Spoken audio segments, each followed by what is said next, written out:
I'm going to say hello. Welcome to the Recover and Rebuild webinars. We've been running these for a few months now. They're designed to help organisations coming through the COVID crisis find their next steps and what they need to do. We've had some fantastic webinars so far, including well-being, crowdfunding, social media strategy, all sorts of things. You can find them all on the website. As I said, I will email you a link to that. Today we are here to talk about fundraising and funding bids and what makes a good funding bid, and how to make sure you get noticed. And we're very lucky to have Paul Reed here with us today. Paul runs Drift Advice Agency and has over 12 years worth of experience. Without any further ado, I'm just going to hand you straight over to him because he's got everything ready to go. And yeah, questions in the chat box, please. Paul. Good afternoon, everyone. Thank you for joining me. Apologies, some of you will be seeing some black screens on the presentation. That's my Zoom interfering with my screen share, so apologies for that. But hopefully, once everyone's in, that will stop. Thank you for the introduction. So I was asked by Jess to do a session on writing a good bid. So I will give you a bit of introduction on who I am and my background and how I've ended up in this sector. But I just want to go through the aims of today, really. And I just want to provide you with funding tips to build your confidence. And the things we're going to cover, I will do introduction into what grant funding is, show you some example questions of an application process, give you some tools and some links, and then hopefully give you some tips that you can go away with and actually action yourself and ultimately strengthen your bid writing skills. Please feel free to ask questions in the chat box as we go along. I normally do these sort of things in a one-to-one session or in a group session, so this is a new one for me, doing this kind of webinar experience with lots of people from around the world, I believe. So yes, thanks for being guinea pigs, and hopefully this will be useful for you. So my background is I'm an accredited business advisor. I've been doing business advice in one form or another for about 14 years. I've worked in a whole host of sectors, from the private sector, the public sector. I've worked in New Zealand, I've worked in Canada, lived in Canada for a bit. I've done lots of different things, and so being a business advisor does give you great insight into different sectors and how things work. So hopefully some of that skills and knowledge will come through today. In recent history, I managed a grant giving charity. So I've sat very firmly on both sides of the fence. So I've sat on the fence like yourselves, trying to understand how to write grants, how to write the perfect grant application that gets noticed.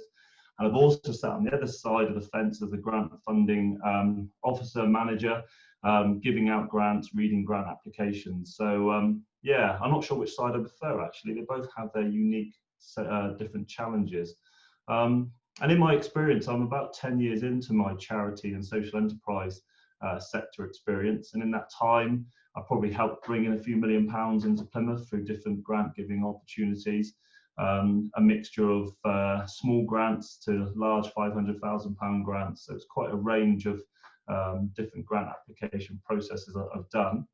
And to keep myself super busy in my own time, I'm a founder of something called Tide Plymouth, and Tide Plymouth is a community group, and we were set up to look into the potential of community-owned tidal energy in Plymouth, and we did a feasibility study into that, which is really interesting, and for a whole host of reasons that isn't yet possible, but we're now turning that into an education community group where we will work with young people to teach them about the potential of tidal and general marine-based renewable energy.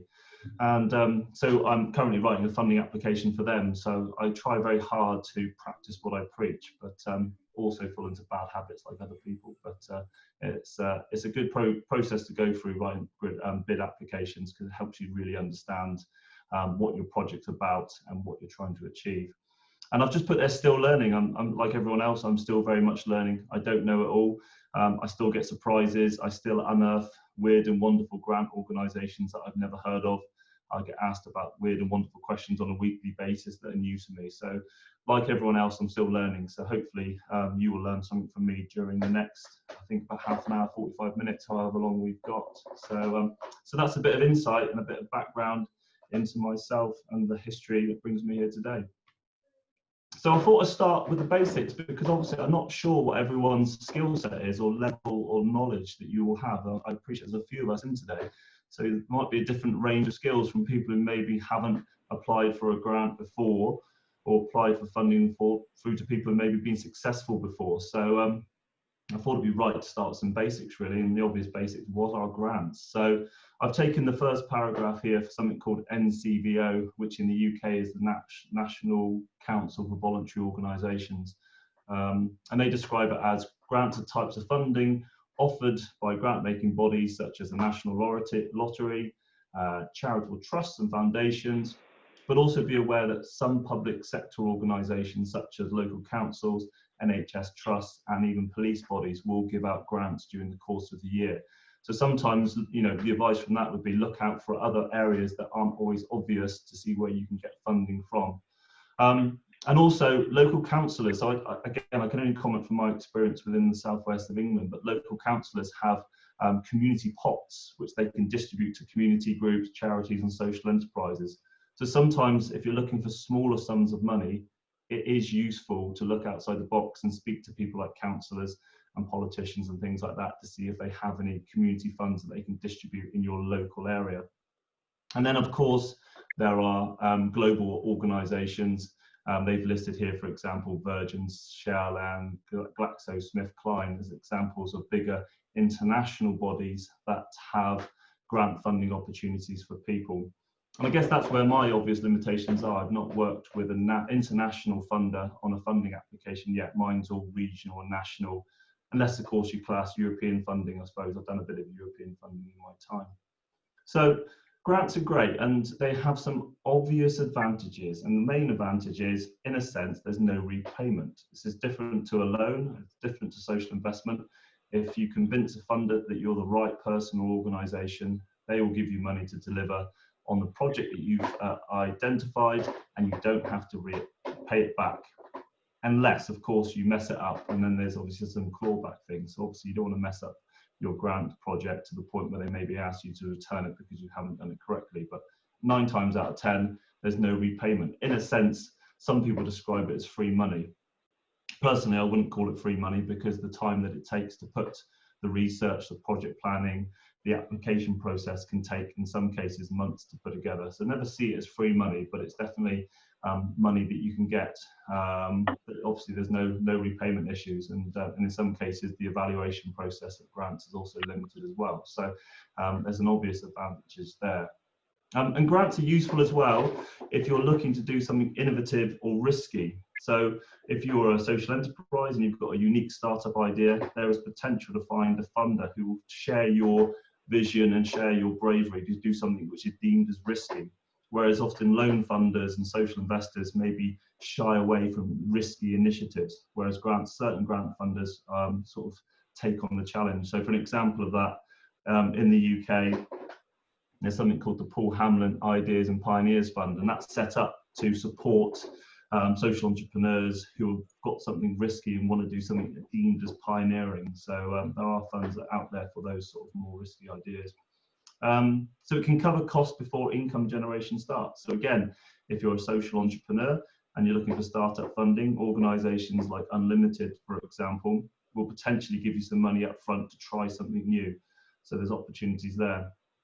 And also can support less commercial work. So if you're a social enterprise in the truest form and you sell a product or a service, but there's some less commercial work that you want to do and there's a charitable project you want to do, there's funding and grants will help potentially support that as well. And I think also as well, if you're new to this field of grants, the first time you get a grant, it will build your confidence quite significantly, especially if you're dealing with a pilot project. Knowing that somebody that you don't know has read your application and believes in what you're doing, I think that's really, really important.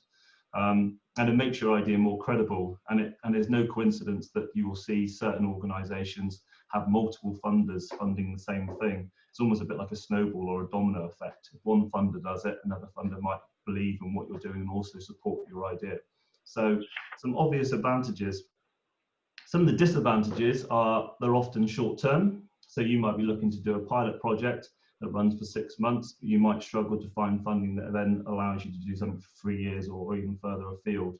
The longest project I've ever supported somebody to fund is 5 years. That was a national lottery funded project. But I would say on average, sort of 1 to 3 years is kind of the longest that I've dealt with. Also disadvantages, restrictions may apply. So if you're in the UK and you are a community interest company, I'm sure some of you have got excited about the opportunity of a grant and then look through the eligibility criteria, and it says in small print, we do not fund social enterprises or CICs. And that's something that happens a lot and can be deeply frustrating when you think you found something that's really relevant to you. Other frustrations might be your turnover is too high or too low. So in some instances, I know organisations who have £1 million plus turnover, and that will restrict them for a number of grant opportunities.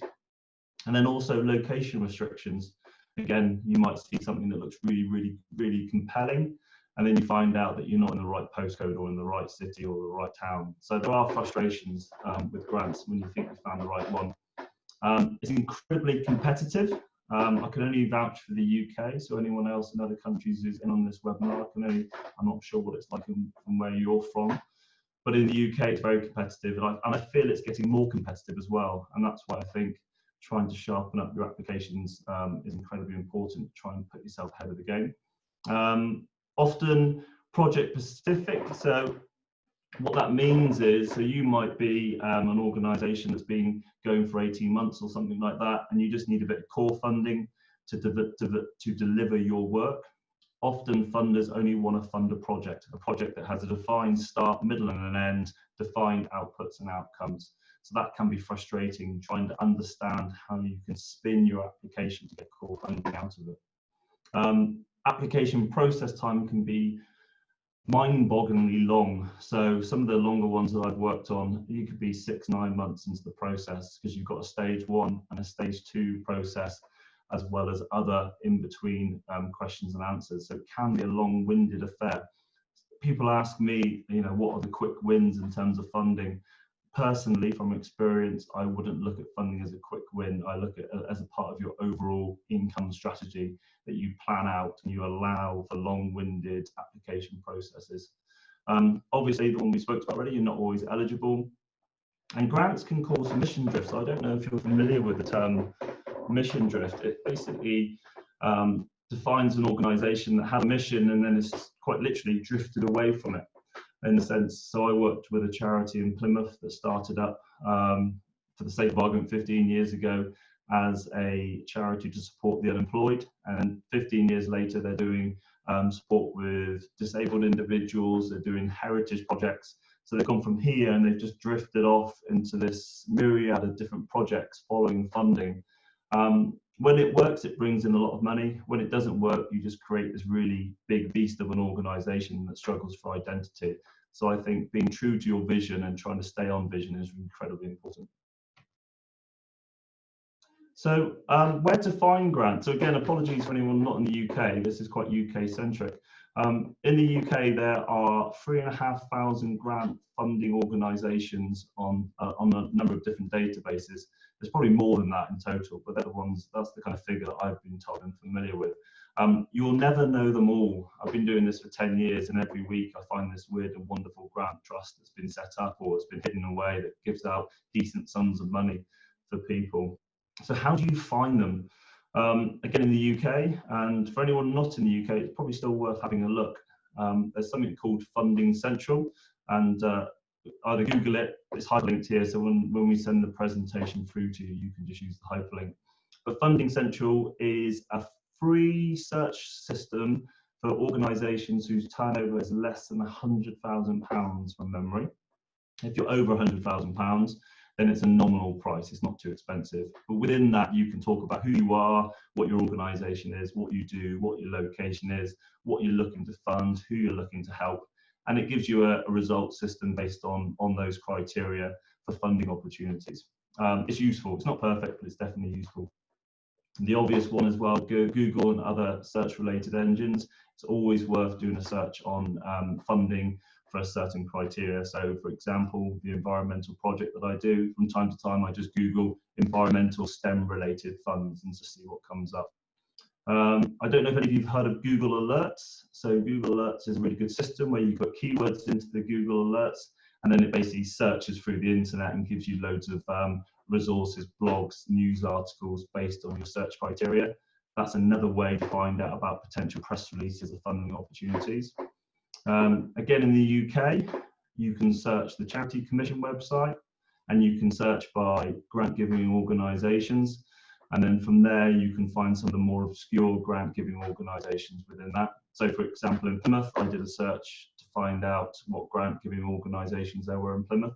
And I think 26 came up, most of which I've never heard of. And they're all just small trusts who give out a few £1,000s a year. But if you're looking for £500 or £1,000, sometimes those smaller trusts and foundations are worth exploring. In the UK, we've got something called GRIN, which is a really good funding resource. Local support services. So most places will have some sort of support body for charities and social enterprises. Make sure you sign up to their newsletters. And similarly, national and international funding newsletters. Sign up to as much as you can and try and absorb as much information as you possibly can. Frustrations, obviously, grants won't always be open. So you might find, with Funding Central, for example, they'll give you some opportunities, and then you'll click through and realise that their funding round is closed. And a lot of funders might only open their funding round once, twice, 4 times a year. Some are open all the time, but some are often restricted.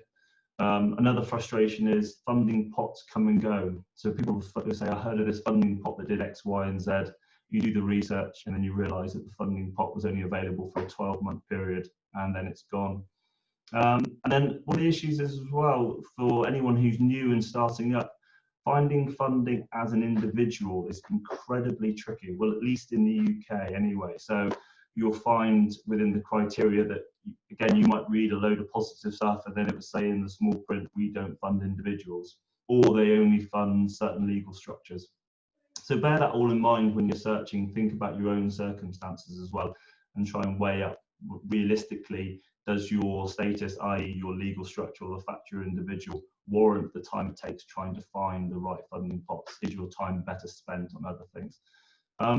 So useful links, again, we'll send these through to you in addition. The NCVO, which I mentioned to you before, Social Enterprise UK, Institute of Fundraisers, and things like Unlimited are all really useful links to explore in more depth to kind of answer some of these questions. The chances of success. So again, the stats I've heard of, chances of success range from 1 in 5 and 1 in 10.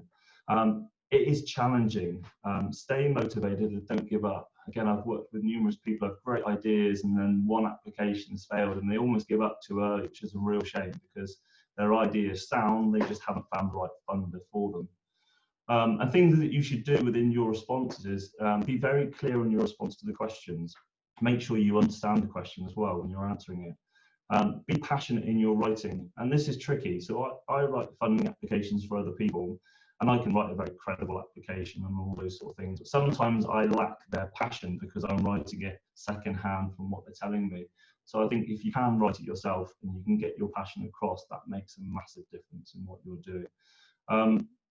Understand what you use the money for, and don't guess. People guess all the time. I probably guessed a few times on a few funding applications. If you're looking for project funding money or money to pay salaries, don't just put a figure in. Try and work it out. Be very clear about your workings out in your budget. Something that this sector doesn't do very well is celebrate your success. So I've worked with numerous organisations who have been around for ages, and you read their funding applications and they've missed out all these amazing things that they've done. And it's really frustrating because I've worked with charities that have been going around, or social enterprises that have been around for over 10 years, and they've had thousands of people and been nominated for this and nominated for that, but they forget to include it within their application, which is daft really. So, try and reflect on your own personal successes, either as an individual or as an organisation, and make sure you shout about yourself and sell yourself as best as you possibly can. Be clear that your organisation is credible. Sometimes you'll be asked, how do you know your organisation can deliver this work? Make sure that you articulate that as best as you can.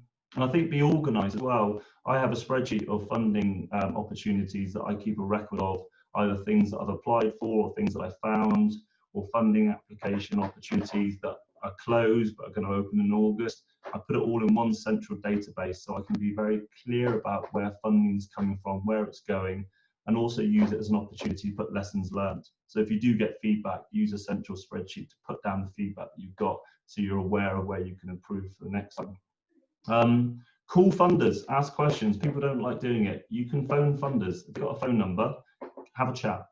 Give them a call, ask them about their criteria, get them excited about you, because you never know, the person on the phone that you speak to might be the person who reads your application. And if they remember that conversation, you're building a relationship, and subconsciously or consciously, that might go in your favour.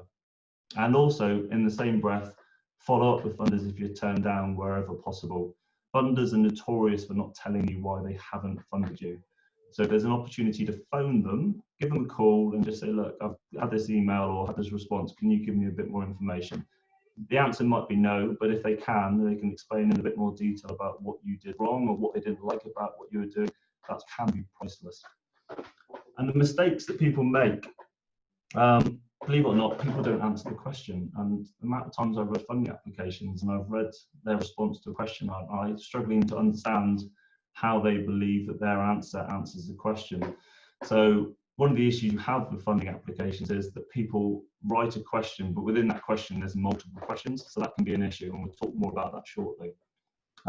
Clearly people haven't read or understood the criteria.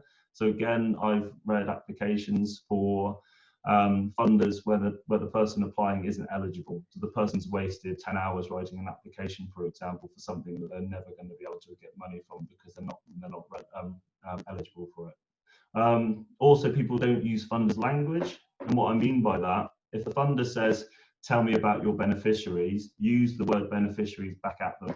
And similarly, if they talk about what is the evidence of need, use that language back at them and go, our evidence of need is X, Y, and Z. So make sure you use their language back at them, sorry.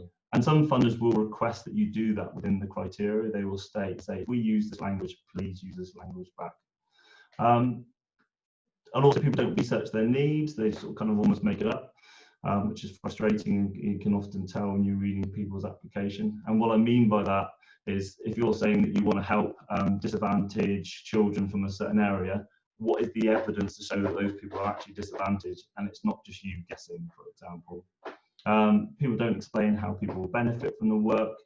So again, if you work with 100 people, what impact are you going to have on those 100 people's lives? And also, we mentioned it before, people give up too easily. They write 1 or 2 applications and then they go, I can't do it, it's too hard. And going back to successes 1 in 5, 1 in 10, you're going to write a lot of unsuccessful funding applications. And don't be put off by that. It doesn't mean it's not a good funding application. It's just an incredibly competitive place. People don't use plain language. Often, the more educated people are, the more jargonistic their applications become and more frustrating to read. Don't use acronyms. Don't use jargon that's only familiar to you. Try and picture the poor person who's reading a pile of funding applications this high, and you want to be able to make sure that they understand everything that you say in simple language. People don't get other people to proofread, and often people copy and paste replies from old applications. There are times when you can copy and paste stuff, but sometimes it just doesn't work because the funders are actually asking similar questions but slightly differently. And then you can tell that when you're reading applications, things have been cut and pasted because it doesn't quite answer the question as clearly as it should. So there's some examples there. Some practical things. I'm just going to sip of water a second. A practical activity that you can do to help you with forming a project plan or a general core funding plan. This is called the W's, the H, and I've added the O for the sake of this. This is a project plan process to help you build your project idea for funding applications. So it asks you to consider who are you helping, what are you helping them with, where are you helping them, when are you helping them, why are you helping them, and how are you helping them, and then the outcome. So what is the outcome of all this work? So I'm just going to put together, just give you an example of how you can do this. And I recommend some point after this talk in the next couple of days, you try this with any ideas that you've got. If you're new to planning, project planning, this might be a simple tool. So this is something I've just kind of made off the hoof based on experience. So you probably want to do more detail than this, but this is purely an example. So who? Young people aged 10 to 18 who have been expelled from school. What? A 6-month video making program that teaches technical movie making skills and enables young people to film, edit, present their stories to friends and families. So that's what they will do. This will take place in 3 community centres across Plymouth. This will be a 6-month project, including development time. And I think it's good to incorporate development time and evaluation time in your project, because that does take a lot of time. Each session will last 2 hours, will take place on a Monday and a Wednesday morning for 4 months. So it's very clear about when that will happen. Why? This project is needed because over 80 young people have been or are close to being expelled.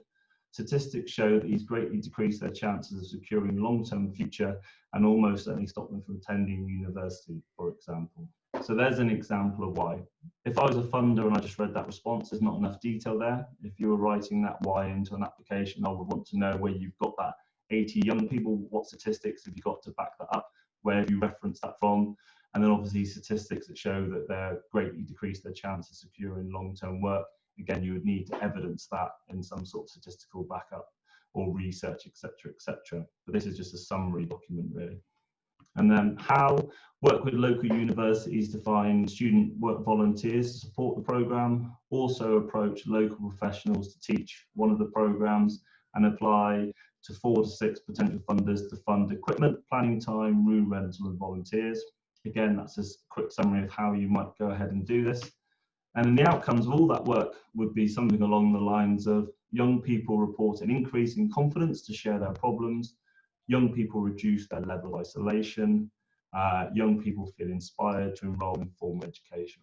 And again, that's probably, you want to do a bit more detail than that, but for the sake of this presentation, that's an example of how you can use this process to start thinking about the work that you're doing and how you want to plan it out. And once you've got these foundations, writing a funding application becomes a lot easier, because you'll be able to identify from the funder's questions and cross-referencing with this how you're going to frame your application and how you're going to word it. And it also helps you be more consistent with things like your outcomes, etc., etc. So I would advocate doing something like this if you can. So real applications. So below are some examples of questions from a popular funder in the UK. This particular funder asked 3 primary questions, and what I mean by that, they probably asked about 20 questions in general, but a lot of that's about your name, bank details, where you live, and contact details, etc., etc. These are the 3 primary kind of big questions that they ask you, and this is up to £10,000. So it's a relatively, in terms of the grant world, a relatively easy way of securing £10,000. This is the National Lottery Awards for All, which some people may have applied for or maybe considered applying for at the moment.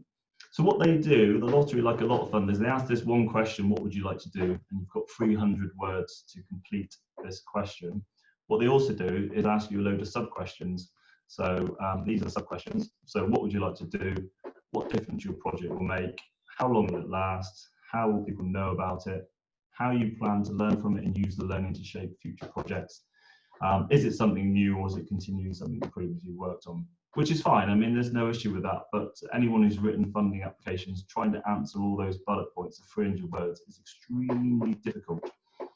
And what I find is people often forget about the bullet points and just ask for that initial question. So I see examples of this where people have written 300 words, what would you like to do? And it's kind of covering it, but not covering it all. So my advice to people is to take this question, put it into a Word document or something similar, and then keep the bullet points in there and make sure you do a paragraph at each bullet point, and don't worry about the word count first off. Write as much as you just do a bit of a brain dump, write it all out, and then make sure it makes sense. And then working with somebody like myself or a friend or a colleague that you trust, then start to hack it back and take out the stuff that isn't as relevant as you first thought.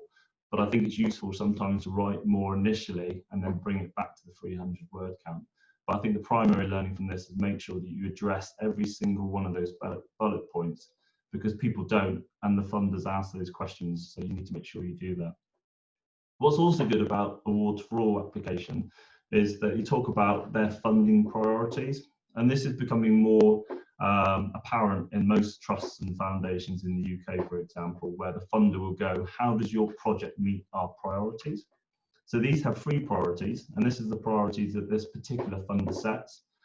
bring people together and build strong relationships in and around communities, improve the places and spaces that matter to communities, help more people to reach their potential by supporting them at the earliest possible stage.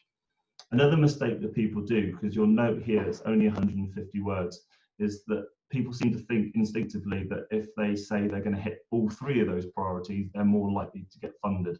It just isn't true. I would say more often than not, I recommend people just to try and hit one of those priorities. So within this question, you've got 150 words, for example, to prove how your project will improve the places and spaces that matter to your community. And that's fine. Don't feel like you have to meet every single priority.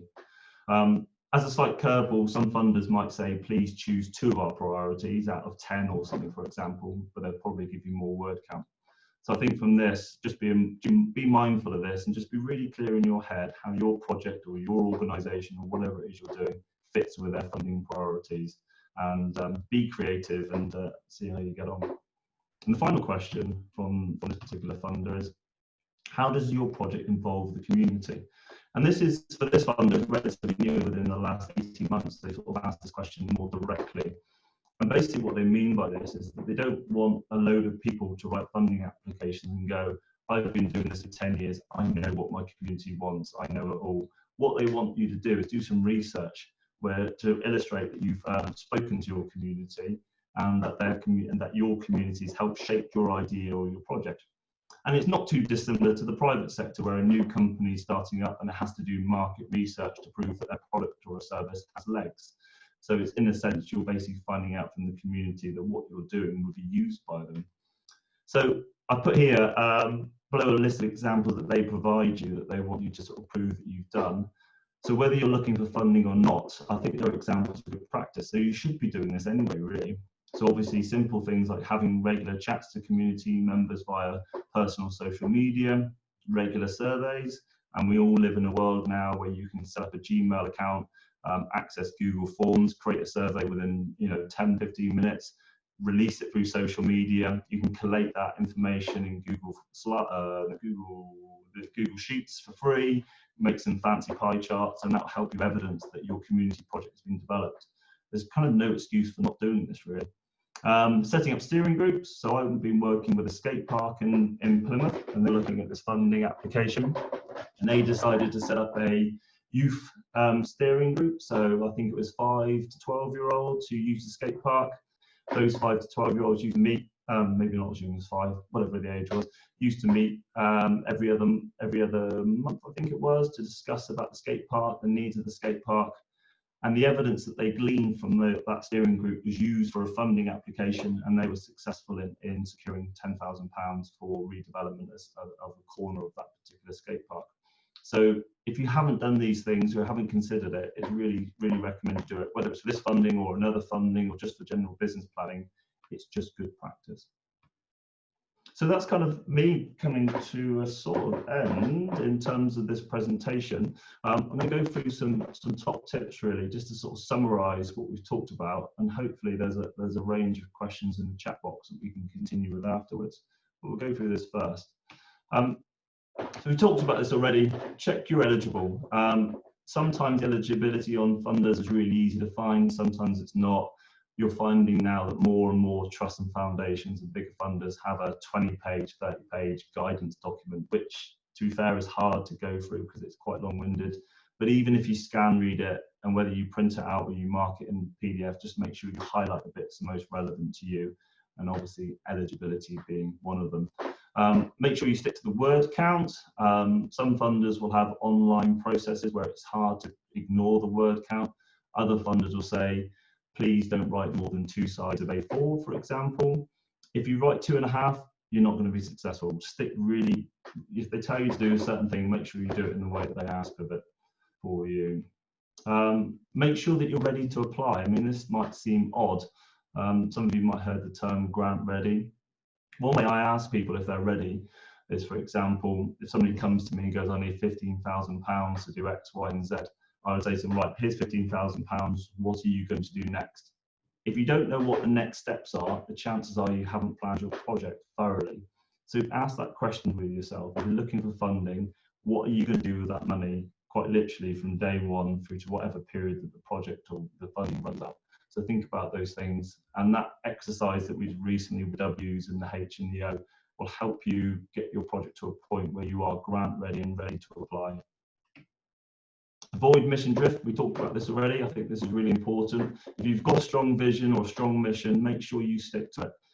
Sometimes it's really nice to see a pot of funding over there and you think, oh, I could do that, that might be quite good. Eventually, grant funding can swallow you whole and cause you to lose direction and lose focus. So make sure you use funding wisely. Get your application checked. So obviously in Plymouth, I'm part of a free service where you can get your applications checked through people like myself and our colleagues. If you don't have that in the areas that you're from, try and find a trusted ally, whether it's a business professional or a lecturer or a friend or somebody who has some experience. Make sure you get somebody else to cast their eye over it. And also think about your application as being, if you gave it to the average person in the street, they should be able to understand what it is you're trying to achieve and why. If they can't, the chances are your application isn't clear enough or is too complicated. Don't be lazy, do your research. Sorry if it sounds a bit flippant, but this happens quite a lot where people say to me, I don't want to do all this research because what happens if my application's turned down? That is the nature of the beast.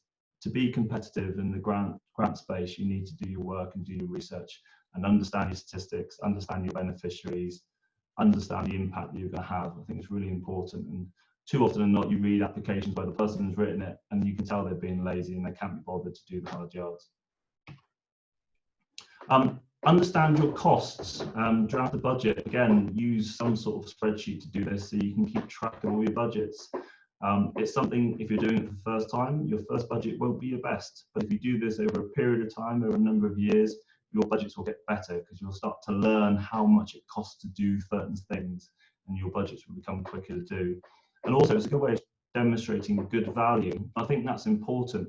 I remember working with a charity and they only help 12 people a year. And she goes, well, the problem is it looks really expensive. But the difference with them was they helped 12 people a year, 24 hours a day for 12 months of the year. So per hour, that actual demonstration of value was really, really high. Whereas there might be another organisation who says, well, we've helped 2,000 people this year, but they've only actually provided an hour of support to those 2,000 people. So understanding the hourly cost to help an individual or whatever it is you might be doing, I think it's really important to help you understand whether your project can be deemed as good value or not. Show your passion. Again, this is tricky. Not all of us are creative writers, but trying to get across your passion in an application is really, really important without being cheesy and cliche, of course. And it's sometimes hard to put your thumb on how you do that. But when I read an application, sometimes you just read applications that maybe have poor grammar and spelling mistakes, but you can see the passion coming out of the pages at you. The person who's written it really, really believes in what they're doing. And the value of that is really hard to replicate. But sometimes it does come with practice as well. And don't give up. Please don't give up. If you're really passionate about what you're doing, keep on going, and give yourself time as well. And too many people come to me and go, I need to get this money by next week. It's probably not going to happen. You know, make sure you give yourself enough time to write the application properly and don't be put off. And if it takes you a year longer to achieve your goals than you plan, then so be it. It'll be worth it when you get there. So that's me in terms of the summary. So yeah, any questions or answers or general thoughts or general discussions? I hope you found that useful. As I said, this is the first time I've done a presentation like this in this kind of forum. So hopefully I've managed to dispel some myths and give you some ideas to go away with and work towards. Jess, over to you. Thank you, Paul. I've got a ream of questions that have come through, so I hope you're ready. Okay. I'll ask them in no particular order. We had a question come through that said, how do you factor in fees for a bid writer? Okay, that's a good question. So as a bid writer, well, not exclusively a bid writer, I have written bids for free. So I mentioned the skate park, so I wrote a bid for them for free. But within that bid, I would say that I would write the business plan for them. So there are examples when you could do that. Other examples where I have done paid bids. So I've just basically said it will take me X amount of time to do it. And some people have paid for that out of their own reserves or whatever it might be, or within the application, they might have put some sort of ambiguous expense like external consultancy or something like that, and that's paid for the money. A lot of funders won't allow you to put fundraising costs within the budget or consultancy costs, which is a bit tricky to sometimes hire someone like me in retrospectively through the funding application. But if you can find a fundraiser or a bid writer who's interested in what you're doing, the chances are they might be willing to work or do some funding applications for a heavily reduced cost or for free, as long as they can write themselves into it for additional consultancy work. So following on from that, we had a question that if the funding is for X amount, but the actual project is going to cost much more than that, should they try to fit the budget within the X amount, or should they present the actual budget and talk about securing other funding? It depends. So some funders will ask you that question. So we've highlighted the Awards for All application in this presentation. In their budget section, from memory, it says, what is the total cost of your budget and how much are you asking from us? So if your budget is 10 grand, you can just put 10 grand, it's all being paid for by Awards for All. If your budget's 20 grand and you're asking them to cover a certain percentage, you just say that you're covering 10 grand of a total 20 grand thing. It really does depend. If you've got a project that costs 100 grand and it takes you 6 funders to fund the full 100 grand, then so be it. There's nothing wrong with that.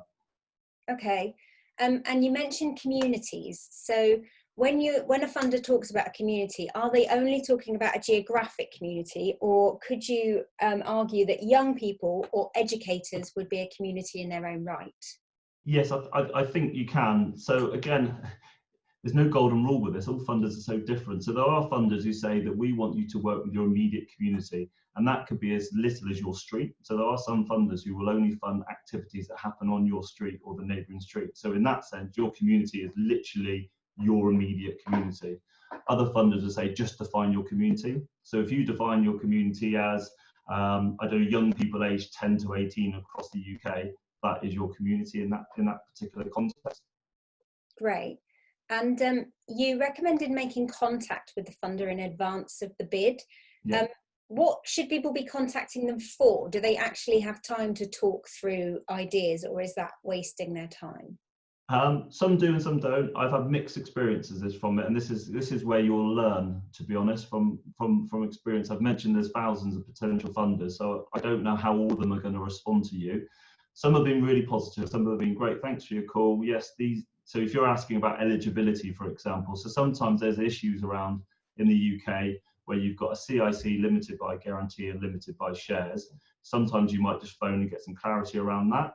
Sometimes you might phone and just get some clarity around geography, or sometimes you might just phone just to be inquisitive, really, and just be cheeky. There's an element of sales to those phone calls sometimes, because you kind of want to speak to somebody who is enthusiastic and you can kind of sell yourself and your idea. But also, in equal measure, you'll find some funders who don't want to talk to you and just try and get you off the phone as quickly as possible. Again, there's no golden rule. It's a little bit of trial and error, really. And the more you do it, the more confident you'll get at doing it. And then you'll soon learn which funders are open to speaking to you over the phone.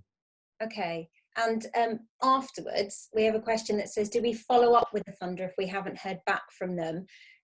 The person is aware that currently some funders are taking much longer. So is it worth sending an email, or?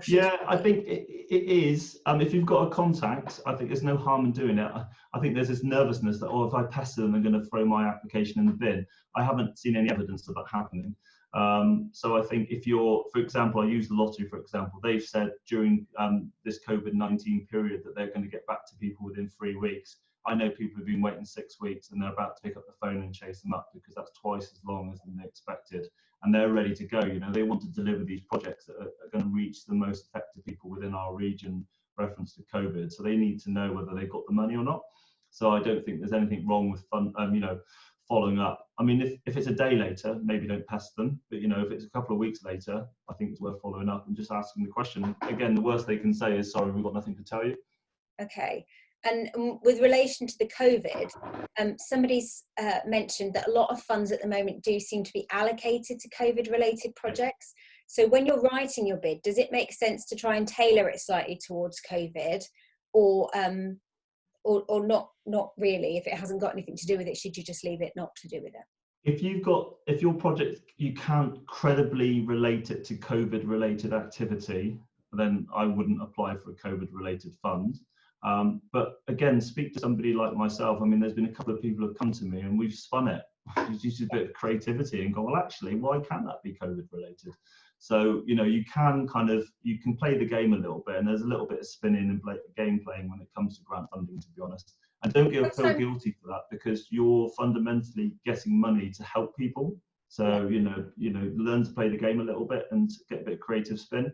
So again, if you don't feel like you can do that, then don't waste your time applying for a COVID fund. But if you feel like actually there is a clever way that we can be COVID related, then it's probably worth a go. And sometimes that's why it's worth speaking to somebody who's got a lot of experience, because it might be perspective. You're not seeing a COVID link, but there may well be one in there somewhere. Exactly. Joanna is asking the who, what, where, the structure. Is there a particular reason that you would write it in that order rather than where, what, who? No. I've seen it written in multiple ways. That's just the way that I wrote it. So whatever way works for you. I think sometimes when you find these kind of project plans and these kind of tools and templates and things like that, put it into a format which resonates with your mind, rather than, you know, that's just the way my head thinks. Your head might think slightly differently. As long as you're consistent with your project planning and you're using the same language and you can justify it credibly, put it in any order you want. Okay, another one, we've got lots of questions, sorry Paul. Another one from Anchor. He would like to know if they have a plan and a project that they want to get started, should they wait until they achieve funding to get going, or should they just start and then apply for funding as they've started so that they can demonstrate motion? I think it depends. If you can obviously do a trial or a pilot, the evidence you'll get from that trial or pilot makes any funding applications more credible, because you can say, we've already trialed this with 10 people or whatever, we've done this environmental project, the outcome is X. You could then say to the funder, with your investment of X amount of thousands of pounds or whatever it might be, we can scale this up and become a lot more impactful. So if you are in a position to trial it with little budget and make it work and be credible, then I would suggest doing that. If you're not and you need funding, then just try and find a way of building that credibility without the actual track record. Okay, and the last one that I've got in chat for now is from Kat, who says that we are just in the process of applying to funders for a project. It's a community hub where we can deliver our services at grassroots level, set up support groups, etc.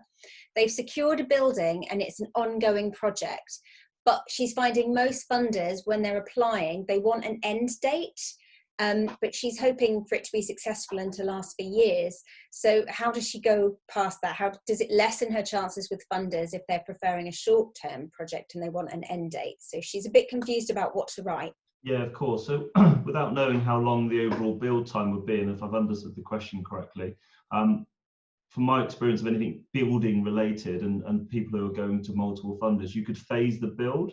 So I know a community centre, I think, let's say for the sake of argument, it's £250,000 to do the work. I think they had 10 funders and they kind of phased it, and they went to a funder where, would you fund a 6-month build to regenerate the kitchen? It's going to take 6 months. This is the outcome of the kitchen, etc., etc. So you break up the whole project into little micro projects almost, and then you kind of have start and end dates for those individual micro projects.